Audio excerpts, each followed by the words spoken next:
Okay, this is Tinman GPS test 1. So it's got to get from this waypoint to that waypoint called Elliott.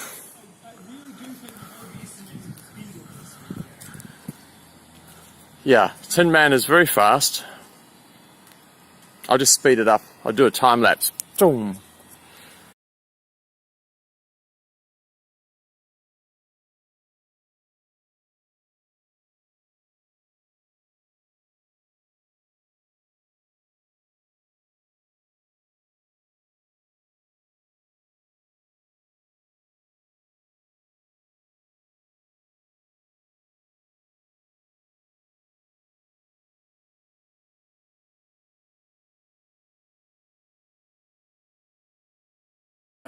So it turns out that the pole that was holding the camera was interfering with the GPS, which is why we were all crying earlier, and why it's dark now.